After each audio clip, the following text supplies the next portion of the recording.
is Kristen Slick with Mealtime Memories, a Classroom Kitchen, and I'm here today to talk to you all about the traditional charcuterie board. It's a hard word to say, isn't it? It's a French word and a French culinary tradition, charcuterie. Now, I did take French in high school, but I'm definitely no master in French class. So if it comes with an American accent, that's what you get, charcuterie board. Before we get started tonight, let me tell you a little bit about myself, just so you have a little bit of background. I am a mom, I'm a wife, and I'm a former junior high teacher. I taught in the public school system for 7 years before leaving the traditional classroom setting to have my own kids. And now I'm a cooking instructor since 2015, and I've also added family health coach to my repertoire as well. I absolutely love being in the kitchen with families, adults, kids. It's just anyone who wants to learn, I am willing to teach and work with them.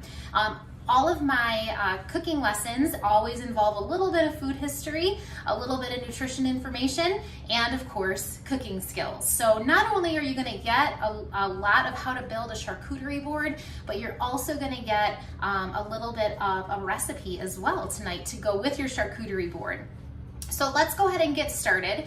I am going to tell you a little bit about how charcuterie boards are built out and why they're built out that way. We're going to make our recipe, and then we're actually going to build out our charcuterie board. So get your pens and papers ready, because once you know the system of building charcuterie boards, they're not nearly going to seem as intimidating, because there definitely is a system with a little bit of art to it as well. So charcuterie is a French culinary tradition preparing meats like salami and prosciutto. It often was a meat board which had other accessories on it, like cheeses and olives and nuts and things like that, but it really traditionally is a meat board. Meat is usually the front and center on a charcuterie board, and oftentimes, like I said, you'll see the antipasto and the cheeses mixed in. These sweet, salty, and briny extras really provide a great brilliance to your board, and really allows your taste buds to really explore a lot of different flavors. Also, it allows you, friends and family, to try really unexpected combinations. Think of it as a fancy adult version of a Lunchable, but way more delicious. I wouldn't even feed my kids the store-bought Lunchables.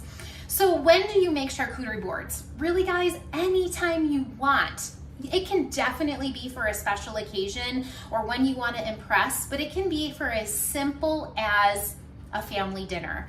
We oftentimes, for lunches especially, will create Lunchables, homemade Lunchables, and really take a lot of elements of a traditional charcuterie board and put it in a lunch pack to go, or to go to school, or just around the table on the weekend. I've even been known to make charcuterie boards for dinner, as simple as, which this is the best one that went over with my family, was a PB&J charcuterie board, and that one was so much fun. I cut up a bunch of different peanut butter and jelly sandwiches. We had fishy crackers and Cheez-Its and grapes and applesauce packets and stuff all over my giant Lazy Susan, all over the table, and the family was thrilled with it. Even my husband, I think he ate like 3 peanut butter and jelly sandwiches by the time we were all done with it. Now, traditionally, charcuterie boards were created to serve as a meal. It wasn't for an appetizer like we do in the Americas. They were a shared meal between a family, and it was a time for them to sit around a table and eat and talk and discuss things that sometimes we really lack in American society, unfortunately. We traditionally serve them as appetizers or dinner party things, because people can pick and munch and conversate, just like the original charcuterie board was built to do. And like I said, it's equally a strong stand-in for a meal as well. Now, the variety of textures and flavors on a charcuterie board really let your guests pick and choose what they want. And the DIY elements of it really make it a lot of fun, because if somebody doesn't like breadsticks, they don't have to go for the breadsticks. They can go for the whole wheat crackers, or no crackers at all if they're doing, a low carb thing, or if they're staying away from the sweet. So it really allows for a nice DIY when you're serving it to friends and family.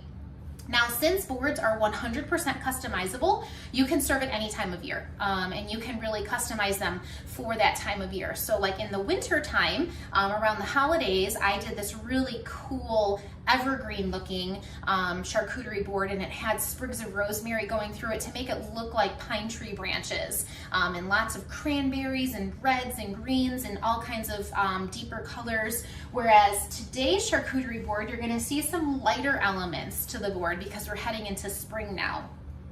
Charcuterie is especially great in the summertime as well, when people love to entertain but are less likely to cook. We don't want to turn on the ovens or the stoves or anything like that, be in the kitchen. We want to be outside and enjoying that summer weather. So a lot of people put together charcuterie boards that are available to sit out and people to enjoy it that way as well. And then, like I said, too, around any holiday. Could be Easter, it could be 4th of July, it could be Christmas, whatever you want to celebrate. Charcuterie is a really elegant way to feed your family, and you can really dress it up or really dress it down. You can make it really kid-friendly or fancy adult dinner party, okay? So what we're gonna, before we actually get started with our recipe, because our recipe does have to go in the oven for about 10 minutes, I just wanna go over a couple of the different charcuterie boards that you can purchase for yourself or just use from your own home. Now, how do you choose a charcuterie board? Before you actually choose your charcuterie board, just consider how many people it will serve. So for a bigger party, you might wanna do a large serving platter. Okay, and this is my largest, one of my larger ones besides my big Lazy Susan that I have in my regular kitchen. This is a really nice cutting board that I actually just flipped upside down, okay? And I really like it because it's kind of got like these handles on the side here, so it allows me to move it if I need to. So a nice giant cutting board, nice flat, solid cutting board that you can use. Now for a smaller crowd, you can invest in smaller charcuterie boards. Things like this little pretty wooden one. There's slate ones, excuse me, and you can use chalk to be able to write like the different cheeses and things on this. This is a really cute little one as well that you can do kind of like a cream cheese dip on. Or if you want, you can do a combination of these three all together and put meats on one, put a dip on another, label your cheeses on this one, and you really can spread them out and have a lot of different mini charcuterie boards. You can also use a Lazy Susan, which are a lot of fun. I have a smaller Lazy Susan here. So this one we use just kind of out on the table. I put a bowl of fruit on it on a normal basis, but you can actually use a Lazy Susan, and I have a really, really giant one for my kitchen table as well that we use for like our salt and pepper shakers and just to put condiments and stuff on for our own family dinners. So a Lazy Susan is a great thing to do too. You can also use big baskets or platters. Really, there's no rule to it, just a place where you can share food. And it's gonna really just be the centerpiece of your charcuterie spread. And no matter where you are around the table, you can dive into some snacks, okay? Now, if you really love this idea of entertaining, I highly recommend that you consider like a complete charcuterie board set. So I have these little adorable like spades and knives and forks. And I invested in these, and they actually match my Lazy Susan and cutting board here. So we have cheese knives and cheese spades and spreaders, forks. We have little dipping spoons. I even have little tags that I can use to write the cheeses on and everything. So you can definitely invest in different charcuterie board tools as well if you really are into it, or you feel like it's going to be something that you're going to, really thematically choose to use over the coming seasons. So investing in like a cute little bag of different charcuterie tools is a fun way to really make sure that you have all the required elements. If by required, I mean just kind of all the elements of a charcuterie board, okay? So for today, we're gonna be using this nice big one so we can really spread it out and show you just all the different elements of the charcuterie board. And I probably will add a couple of the cute little tools to it as well. So before we build out our first charcuterie board, together, I do want to get a recipe in the oven because it does take about 10 minutes to bake, okay? So what we need for it is it's a baked brie recipe. And I have this adorable little brie baker that you can get on probably Amazon or Williams-Sonoma or probably Bed Bath & Beyond or something like that. But it's a great little baker that goes right in the oven. It comes with a lid so you can keep it warm. Now, if you also make baked brie, you can put it on any oven-safe platter and actually bake it right on that and put baguette around it or crackers around it. But I like this baker because it can go from oven to my charcuterie board. It'll stay warm, it won't spread all over everything. So I have an adorable little brie baker. Okay, so right here on our board, we have our brie baker up here ready to be loaded and put in the oven. And then I already have our brie that I already cut in half. Now the brie I just got, all of my stuff actually is from Aldi. I spent $30 on everything on this board. So that's everything that's gonna go on the board, plus all of the extras we can use to refill the board as people eat through it. So this is just a rind of brie, okay, and it's a soft ripened cheese. So some people just cut it open and they're able to literally just serve themselves off of it here, okay? It doesn't need to be baked. I personally like baked brie. It's just a nice flavor and I like melty cheeses, but you can literally take your spoon and scrape the brie cheese right out of it, okay? You don't need to cut the rind off. The rind is edible. It's kind of funny and weird looking when you first see it, but it's not paper. It totally is edible. If you were to cut it off, you would just be left with all of that really soft cheese inside, okay? So for the baked purposes, you don't necessarily need to cut it off because it's just gonna kind of melt over that rind. And like I said, it is just an edible outside, okay? It is part of the cheese. So I'm gonna put my first rind, my first half of brie. I do cut it with a serrated knife because if you cut it with a straight knife, it'll just get stuck and gluey. The serrated knife helps work through it a little bit better. So I'm gonna put this piece on the bottom of my brie baker. And I have this really fun combination here of some brown sugar, some chopped almonds, and some Dijon mustard. Dijon mustard is delicious and I use a lot of it in my baking and my cooking. Because it adds like a white wine element to it and just really deepens the flavors. So in my salad dressings and my marinades, and then of course in this brie recipe. Like I said earlier, you can use a baguette or you can use crackers. We're gonna stick with the crackers today. If I were just exclusively gonna be doing this appetizer, I would probably bake some baguette with it, some thin slices of baguette. So I'm gonna take half of this brown sugar, Dijon mustard, chopped almond mixture, and I'm going to layer it right over the top of this halved brie, okay? So super duper easy, and I promise you, this will feel so, so fancy.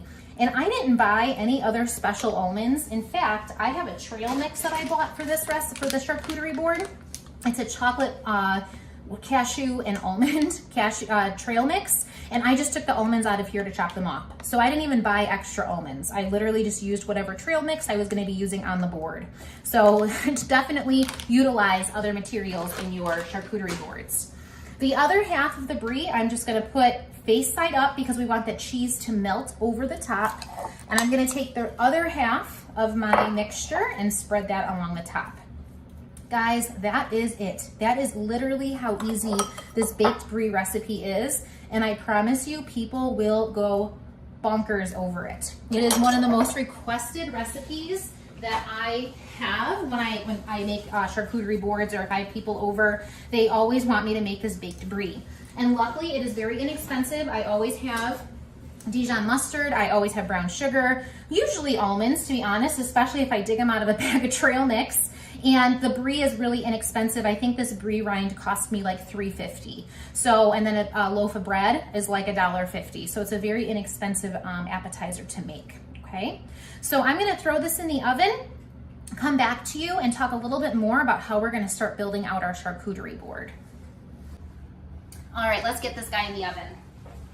It's gonna go in the oven at 425 for about 10 minutes, enough for it to all melt and kind of meld those flavors, and then we'll be able to take it out and put it on our charcuterie board either with a cover on it or on its own, okay? All right, so for charcuterie boards, I have a lot of wonderful ingredients to show you guys, and I'm super excited about this. Let me just clean up my cutting board and I'll be right back to talk to you about how we're gonna build out this charcuterie board. All right, we're all ready to go. First of all, charcuterie boards are all about meat and cured meats and whole muscle cuts of meat. I did steer clear this time of a whole muscle cut like a like a whole piece of prosciutto or a whole piece of bresaola, which is a beef prosciutto. I do have some capicola, but it is sliced, so you're not gonna see a really big chunk of meat on my board. All of my meats are gonna be pre-sliced, and it's just a convenience thing, okay? It's not because I don't love that or I would not indulge in it. It's just a convenience thing, and it was great because, like I said, all of this I bought at Aldi for under $30, and all of their meats are pre-sliced for us. So I did select a deli selection of gourmet meats.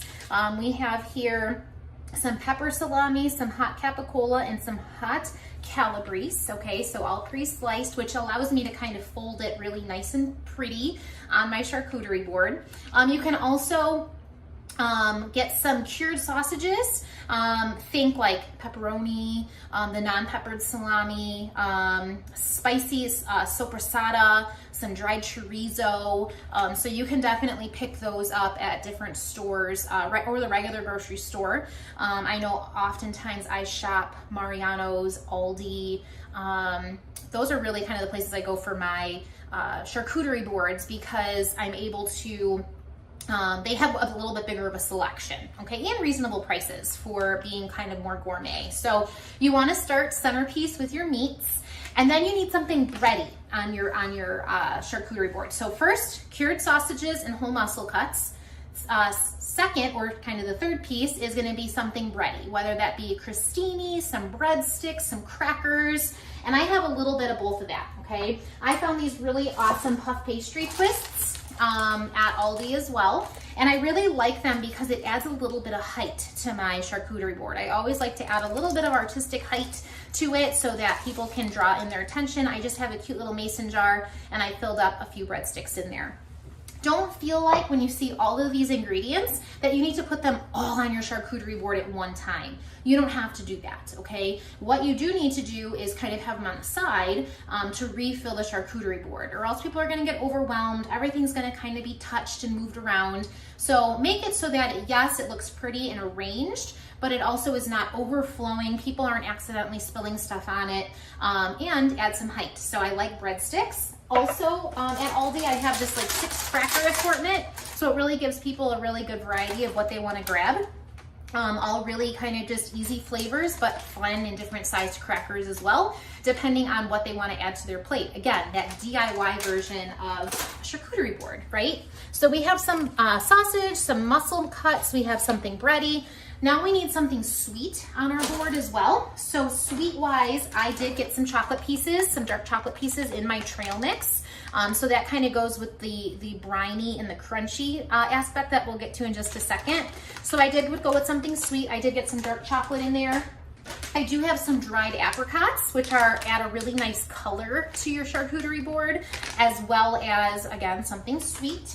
And then I added, I have a awesome blackberry fruit spread as well that I'm gonna put out so people can put it on their crackers or dip a breadstick in it or add it to their brie, whatever they want, whatever they choose. Again, so a little bit of blackberry spread and some grapes. So this is just, again, pretty, adds some color, some decoration, and I cut them with scissors off of the larger bunch of grapes to create these little pieces people can pick up and put on their plate, okay? So kind of portion controlled versions of them instead of having grapes rolling all over the place or a giant pile of grapes and people are trying to pull them off and then you're just left with all of the ugly vines, okay?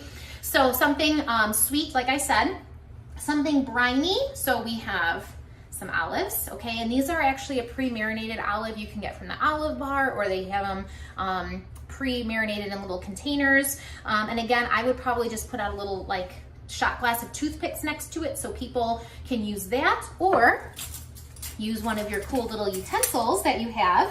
Let me grab it out of here. A cute little spoon, and you can put that in there and people can serve out their olives that way as well. So cute little spoon for the people to dish their olives out onto their plate. We also need cheese, right? We just made a cheese recipe. We have brie in the oven, which is a melty soft cheese. So then I went with a couple of other different variations of cheese.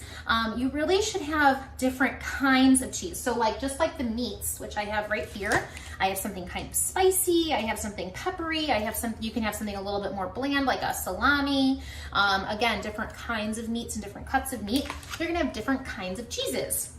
So I have our hot melty brie cheese. And then I also went with something with like a flavor in it. This is actually a dill Havarti cheese. It smells so fresh, which is great because it's, like I said, spring is right around the corner. So we can, I'm actually probably gonna have this and then put my cheese spade in it. It is a little bit more crumbly than like a cheddar cheese, and it's easy to use as a spade. And again, we'll use the spreader as the, for the brie. And then I actually bought some pre-sliced extra sharp cheddar cheese. Again, Aldi comes to the rescue. But again, I really like this because it's that harder cheese. It's something people recognize. So if they're a little bit more unfamiliar with what they're looking at on their board. And then also it adds some color. So you have that orange color as well. So I have 3 different kinds of cheeses, 3 different kinds of meats. If you guys notice, I like to work in odd numbers. It is kind of an artistic vantage point for your charcuterie board, working in odd numbers. That's the way to go, how I see it anyway. Okay, and then like I said too, something crunchy, which goes into our nuts. There they are. So our nuts here, so we have that in addition to the bready, which is the crackers and the bread twists that we have. So people can grab some trail mix, they can grab breadstick, you know, it's just all of those combinations and those great flavor palettes to add to your charcuterie board.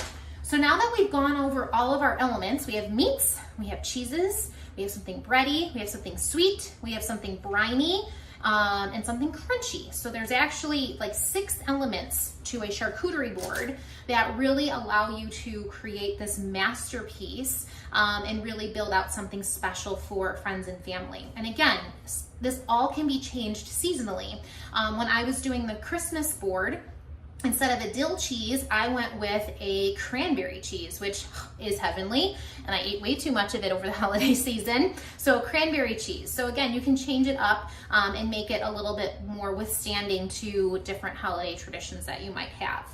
Now, real quick, before we actually get you the vantage point that you actually want to see and have me build this charcuterie board, let's talk a little bit about alcoholic pairings with charcuterie boards. Typically, the best alcohol to serve with a charcuterie board is going to be wine or champagne. You don't typically serve beer with it or hard liquor, really. If you're going to really truly pair something with it, it's going to be wine or champagne.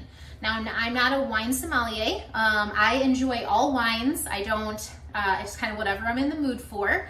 But I would highly recommend that you stay away from the sweet wines for your charcuterie boards.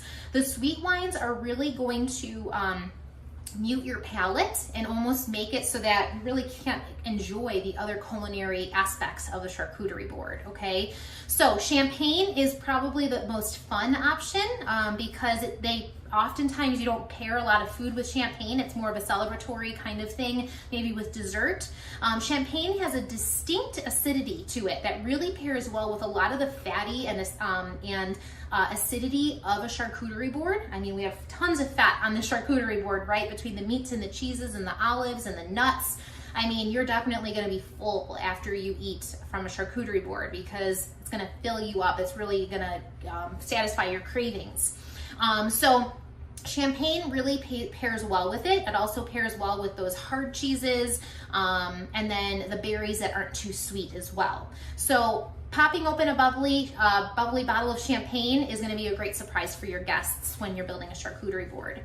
If you want to go the wine route, I highly recommend a crisp white wine or a sparkling wine. I'm thinking like Prosecco, Rosé, Sauvignon Blanc, or a dry Riesling. Okay, those are usually a lower alcohol content, and that's a good rule of thumb for charcuterie boards. You want to go with a lower alcohol content to keep all those flavors balanced, and you're going to have something crisp and refreshing, and it's not going to dry out your palate or oversensitize your palate by being too sweet. Okay, so wine or champagne is the way to go when you're pairing it with our charcuterie board. Okay, so let's check on that brie, and I'll come right back and we will get our charcuterie board built. Look at this brie. It is bubbly and melty and oh my goodness, oh so good. Let me kind of just get a little spreader so you can actually see the real goodness in this brie here. So if we kind of just move it around, you'll start to see the melty goodness under there. So we would just add a spreader to this and we would let people dig in and serve it on some crackers, okay? Now I wanna build out our board without this really, really hot dish sitting on it. So I'm just gonna leave this out on leave a corner available for this brie dip. I'm going to put a lid on it and move it to the side so it stays nice and warm, and then we'll add it to our board very last. So I'm just gonna put it back here while we build out the rest of our board. Now, the main attraction of our board are gonna be the meats. You remember charcuterie is based on a meat board. So I like to actually run those across corners or through the middle of my board. It kind of really highlights the different meats of your board. You can do this a few ways. If you notice, this is kind of all already stacked and laid out together. But again, I like to add a little bit of height and a little bit of depth to it and a little bit of rusticness. So I kind of like to fold them into grabbable pieces so people aren't necessarily feeling like they have to get in there and really pull apart the meat, and it's already arranged for them. So I'm kind of folding this one into like a bow tie kind of pattern here. And again, if you want to label these so that people understand what they're grabbing, you can definitely do that.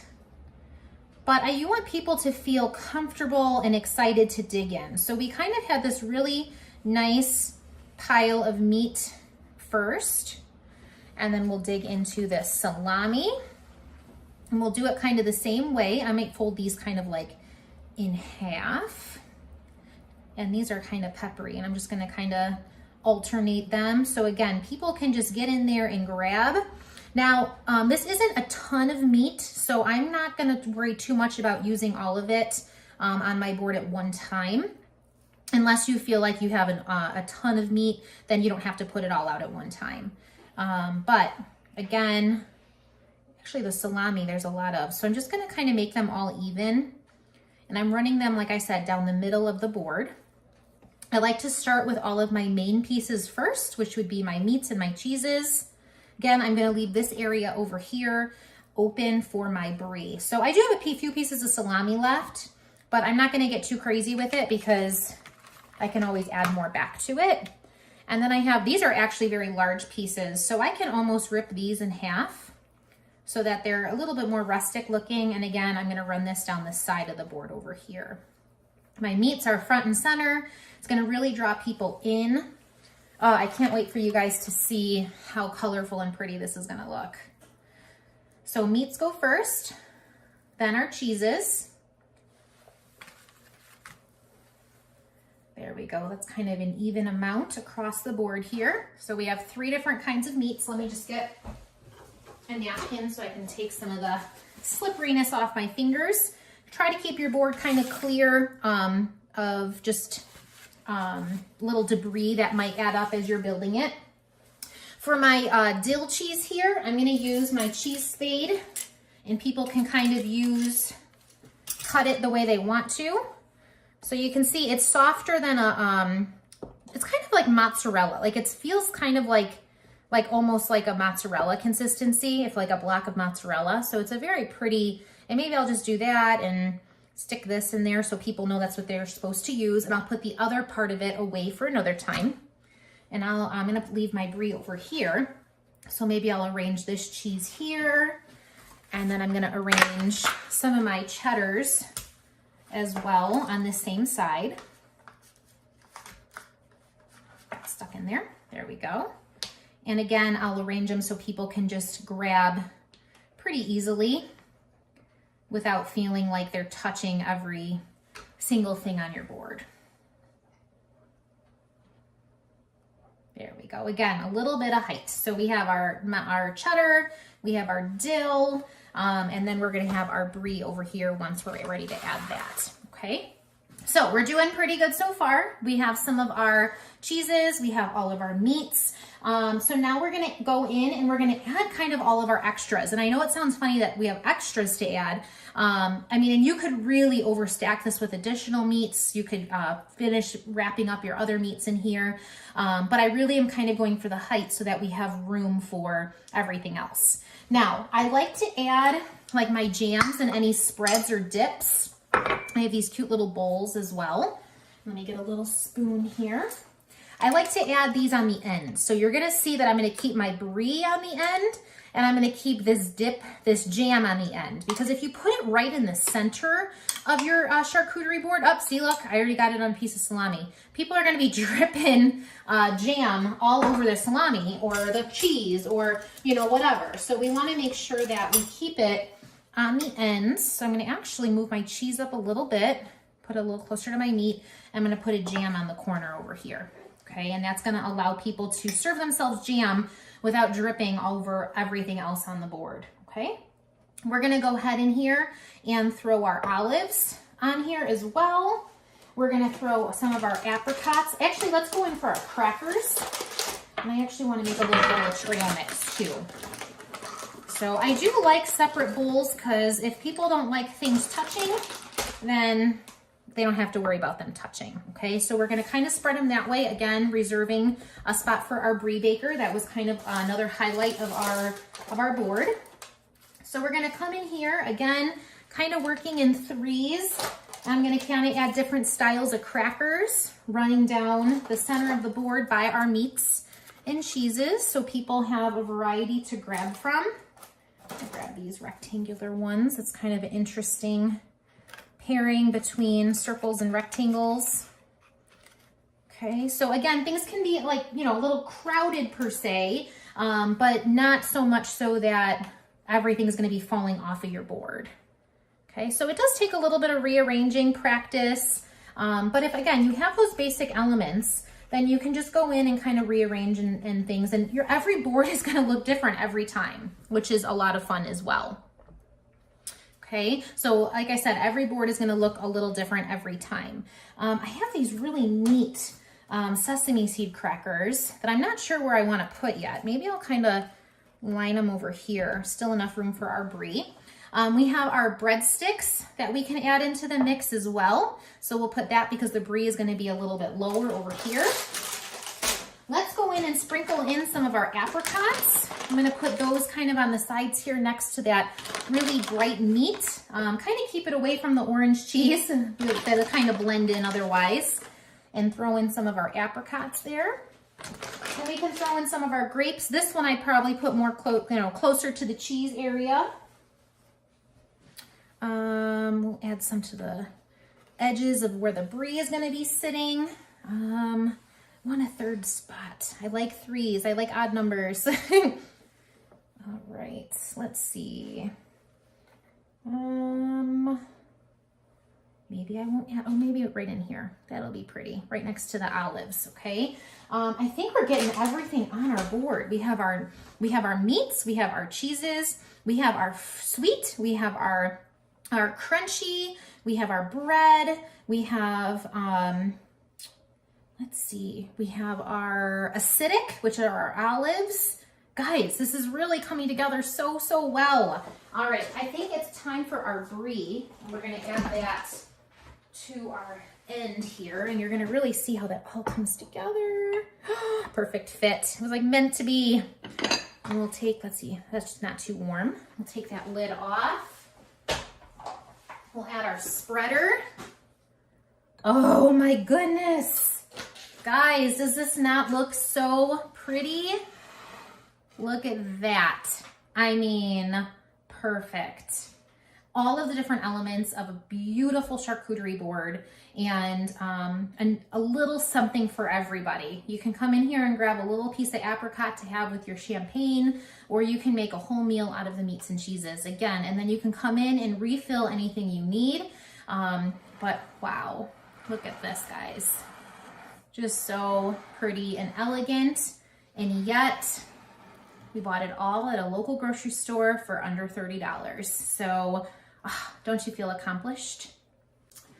Thank you guys so much for joining me tonight for traditional charcuterie boards. I don't know about you, but I'm gonna go grab a glass of wine and indulge in a couple of these things before I pack it away. Thank you again for joining me. My name is Kristen Slick with Mealtime Memories, a Classroom Kitchen, and I look forward to working with you guys again soon in the future with dessert charcuterie boards. Have a great, wonderful night, everyone. Bye.